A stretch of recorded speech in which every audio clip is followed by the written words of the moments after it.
हमारे पार्टी के वरिष्ठ नेता उमाशंकर पटवा जी, विधानसभा के संयोजक हमारे सुखराम गौड़ जी, हमारे नागेश सिंह जी, पूर्व ब्लॉक प्रमुख अरविंद सिंह जी, जिला पंचायत सदस्य विनोद सिंह जी, हमारे सुहलदेव भारतीय समाज पार्टी, अपना दल, निषाद पार्टी, लोक दल, इन सब के पदाधिकारी कार्यकर्ता साथी, हमारे मंडल अध्यक्षगण, हमारे मंच की व्यवस्था को देख रहे महामंत्री रामचरण चौधरी जी, प्रत्युष विक्रम जी, मंडल अध्यक्ष अपना दल विवेक चौधरी जी, पूर्व राज्य परिषद श्री राजेंद्र सिंह जी, राधे श्याम कमलापुरी जी, गजेंद्र त्रिपाठी जी और सम्मानित मंच, यहाँ मंच में बहुत लोग हैं, इसे सभी सम्मानित मंच पर उपस्थित भाजपा परिवार, गठबंधन परिवार के सभी पदाधिकारी, सामने बैठे हुए मेरे चाहे बूथ अध्यक्ष और चाहे ऊपर के जितने भी पदाधिकारी कार्यकर्ता, मेरे सभा में आए हुए सभी बड़े बुजुर्गों, मेरे नौजवान दोस्तों, इतनी भारी संख्या में मेरी माताओं बहनों, आप सबको प्रणाम करता हूं। पत्रकार मित्रों, आज मुझे बस्ती लोकसभा के क्षेत्र में दूसरी बार इस चुनाव की घोषणा के बाद आने का अवसर मिला है। मुझे ये कहने में कोई संकोच नहीं है कि अगर विश्व गुरु भारत बनाने का संकल्प देश के यशस्वी प्रधानमंत्री माननीय नरेंद्र मोदी जी के नेतृत्व में सफलतापूर्वक आगे बढ़ रहा है, तो श्री हरीश द्विवेदी जी के नेतृत्व में 10 साल में बस्ती ने भी एक लंबी छलांग लगाई है और एक विकास पुरुष के नाते उन्होंने अपनी छवि को स्थापित करने का काम किया है। कई सांसद उनसे प्रेरणा लेते, कई योजनाएं जो बस्ती के स्तर की नहीं थी, जो बड़े बड़े महानगरों को नहीं मिल सकती थी, वह बस्ती लोकसभा में लाने का काम आपके जुझारू सांसद हरीश द्विवेदी जी ने किया है। 2024 का यह लोकसभा चुनाव बहुत महत्वपूर्ण चुनाव है और आप सब लगातार जिस प्रकार से भारतीय जनता पार्टी और गठबंधन को विजयी बनाने के लिए परिश्रम की पराकाष्ठा कर रहे हैं, मैं उसकी जितनी प्रशंसा करना होगा वो कम होगा। लेकिन मेरे भाई बहनों, मेरे बड़े बुजुर्गों, मेरे नौजवान दोस्तों, याद रखना, जीवन में कई बार ऐसे बड़े अवसर आते हैं, कई बार थोड़ी सी चूक हो जाती है तो बहुत पछताना पड़ता है, लेकिन 2024 का ऐसा अवसर है ही नहीं जिसमें चूकने के लिए कोई स्थान हो। मैं आप सबसे प्रार्थना करना चाहूंगा कि देश में माननीय नरेंद्र मोदी जी को तीसरी बार प्रधानमंत्री बनाना चाहते हो, दोनों हाथ उठा बताओ, बनाना चाहते हो, माताओं बहनों दोनों हाथ उठा बताओ, बनाना चाहते हो, तो हरीश द्विवेदी जी को 2014-2019 से भी बड़े अंतर से बस्ती से सांसद बना करके भेजना पड़ेगा। यह चुनाव, ये ध्यान रखना, माननीय नरेंद्र मोदी जी को जब मैं प्रधानमंत्री बनाने की बात कर रहा हूं, उस समय दूसरी बात भी ध्यान में रखना। एक तरफ समाजवादी पार्टी और कांग्रेस पार्टी का गठबंधन है,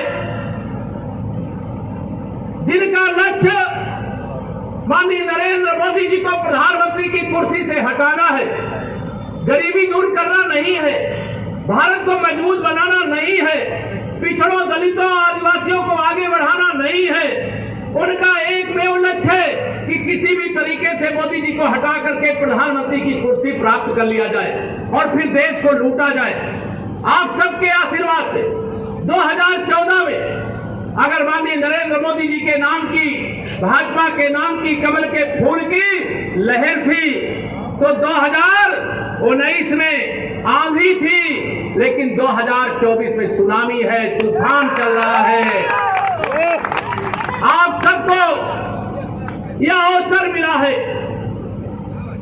अगर आप सबने 2019 में कमल न खिलाया होता तो क्या जो रामलला के लिए पुत्रेष्टि यज्ञ आपकी इसी बस्ती के मखौड़ा धाम में हुआ था, रामलला का भव्य मंदिर अयोध्या में बन पाता क्या? बताओ दोनों हाथ लाके बन पाता क्या?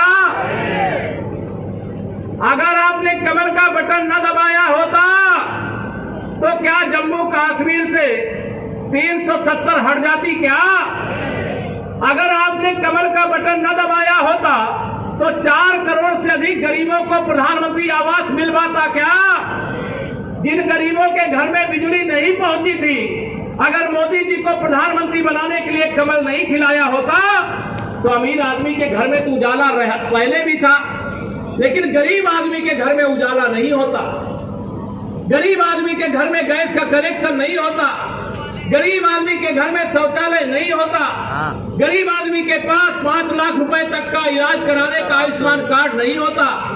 इस देश की मेरी माताएं बहनें इतनी बड़ी संख्या में आई है। प्रधानमंत्री जी का लक्ष्य है कि हमारी बहनें, हमारी बेटियां, महिलाएं ई रिक्शा भी चलावे, ड्रोन भी चलावे और हेलीकॉप्टर और जहाज भी चलावे। आज संयोग से जिस हेलीकॉप्टर से मैं आया हूं, उस हेलीकॉप्टर की एक पायलट किसी माता पिता की पुत्री है, किसी भाई की बहन है। बेटी भी जहाज चला सकती है, हेलीकॉप्टर चला सकती है। ये क्यों संभव हुआ? क्योंकि माननीय नरेंद्र मोदी जी के नेतृत्व में आपने एक मजबूत भारत के लिए, सबका साथ सबका विकास करने के लिए जो अपना आशीर्वाद दिया, उस आशीर्वाद की ताकत है कि आज पूरी दुनिया के अंदर भारत का डंका बज रहा है। लेकिन समाजवादी पार्टी और कांग्रेस का डंका कहां बज रहा है? कहां बज रहा है? पाकिस्तान में बज रहा है। अब वहां के लोग खुश हो रहे हैं कि किसी तरीके से अगर नरेंद्र मोदी जी देश के प्रधानमंत्री ना बनने पावे तो पूरी दुनिया के सामने जो कटोरा लेकर के पाकिस्तान आज भीख मांग रहा है, उसको भीख नहीं मांगना पड़ेगा।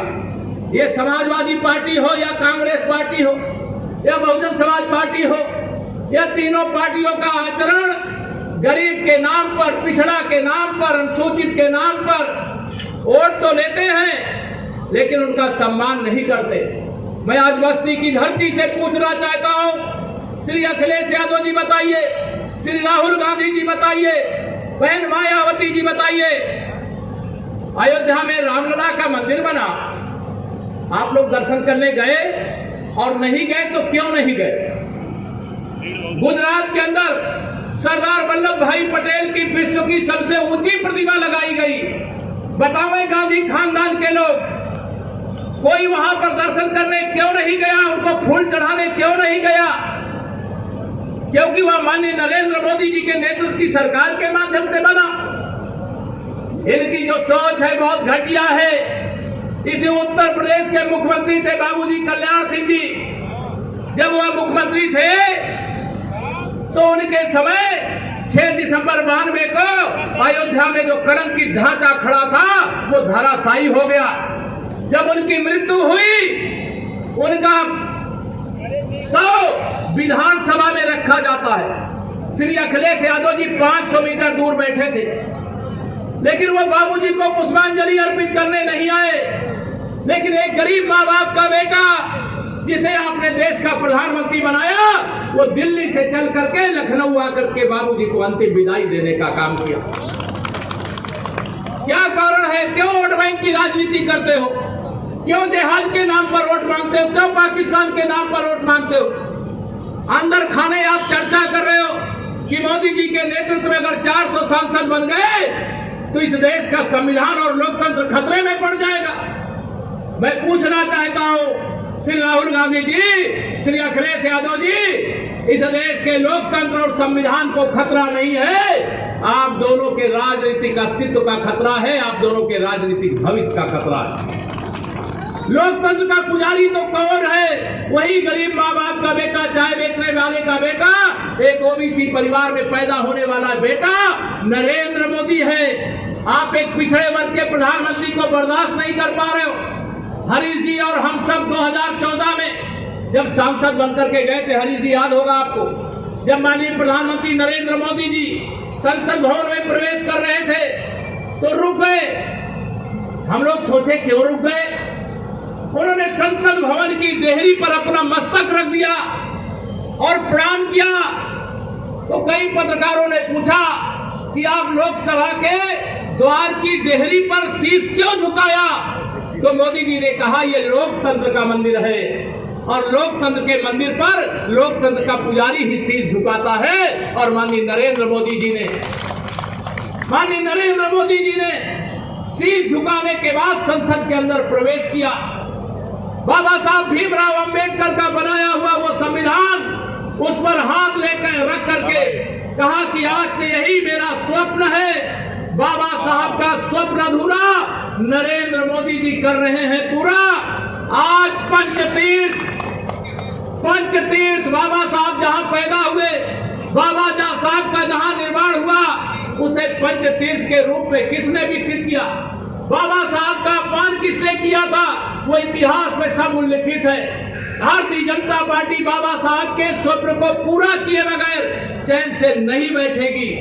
मेरे प्रधानमंत्री नरेंद्र मोदी जी के नेतृत्व में, आप सबके आशीर्वाद से अगर 10 साल मोदी जी ने सरकार चलाया तो जो काम सपा बसपा के समर्थन से कांग्रेस 60 साल में नहीं कर सकी, उससे बड़े बड़े काम माननीय नरेंद्र मोदी जी ने 10 साल के अंदर करके देने का काम किया। 10 साल के अंदर करके देने का काम।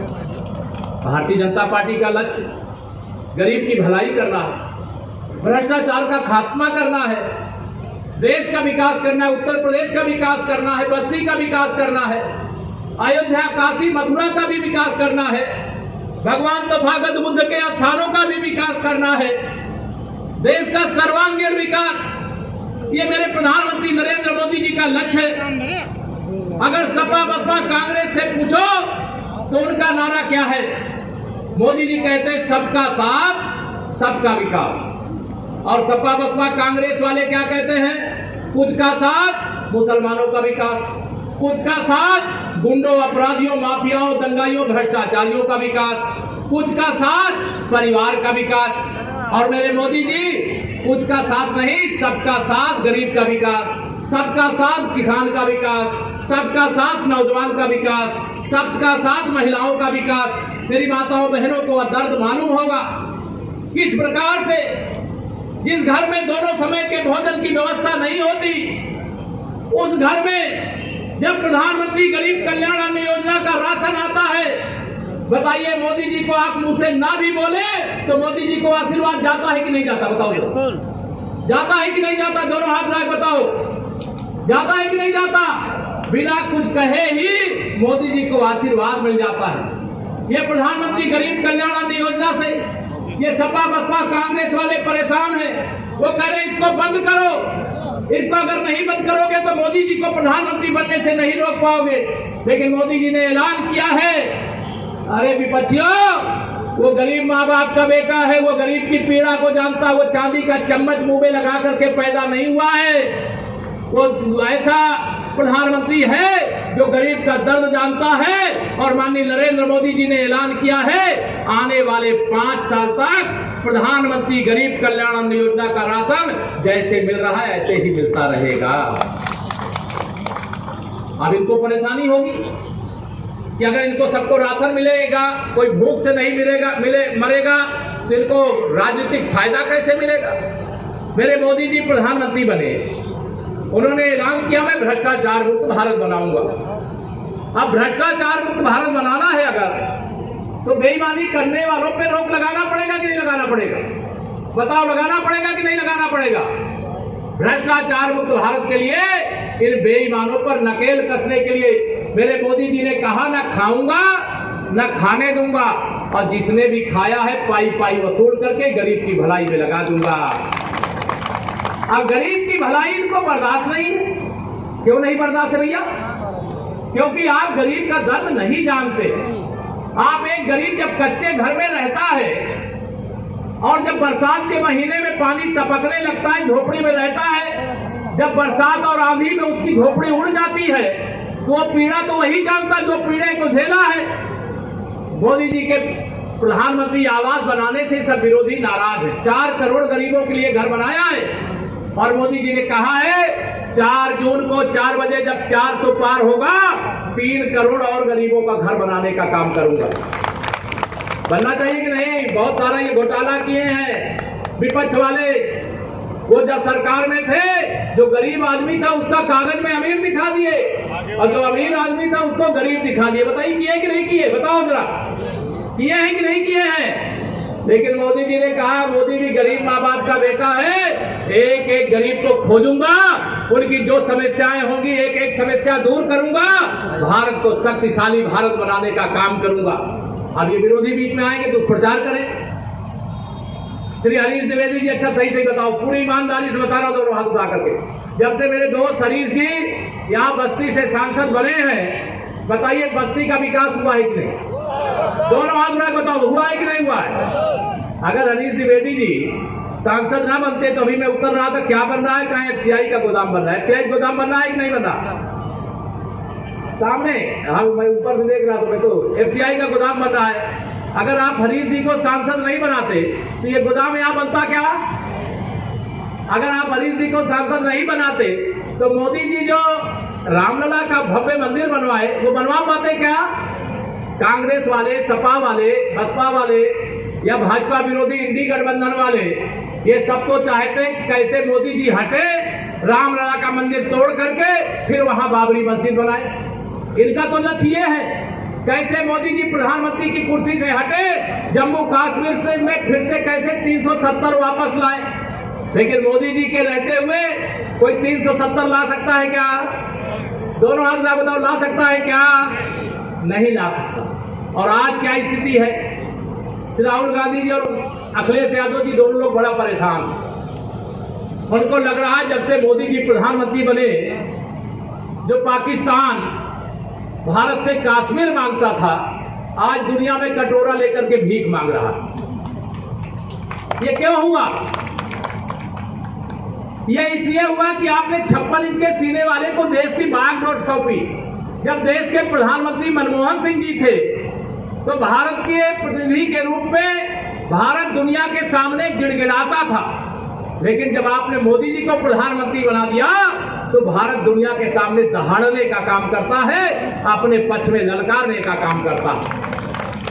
अब ये सपा बसपा कांग्रेस वाले 2024 के इस लोकसभा चुनाव में कह रहे हैं अंतिम बार कोशिश है, अगर 2024 में मोदी जी को नहीं हटा पाए तब तो इनको सबको विदेश यात्रा में जाना पड़ेगा। राहुल गांधी जी को नानी के घर जाना पड़ेगा और अखिलेश यादव जी को लंदन में कहीं वही घर और बनवाए हैं, मुझे पता चला है वो लंदन जाने की, ऑस्ट्रेलिया जाने की तैयारी कर रहे हैं। आपको लगता है सपा की साइकिल पंचर हो गई कि नहीं हो गई?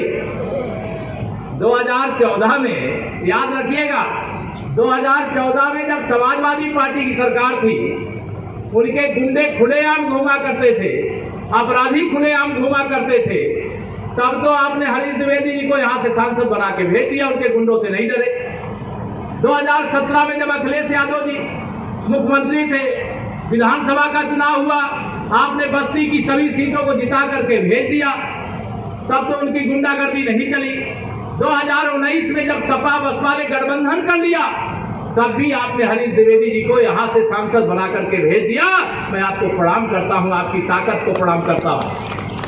2022 में बहुत दुष्प्रचार करके कुछ सफलता इनको अर्जित हो गई, 100 से ऊपर इनके विधायक हो गए, लेकिन उनके आधे से ज्यादा विधायक इस समय भाजपा के संपर्क में।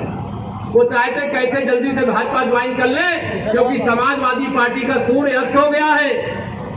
समाजवादी पार्टी समाप्तवादी पार्टी बनने जा रही है। समाजवादी पार्टी का यूपी में खाता नहीं खुलने जा रहा है। कल कन्नौज में मतदान हुआ है, श्री अखिलेश यादव जी वहां से चुनाव हार चुके हैं, केवल उनकी गिनती बाकी है।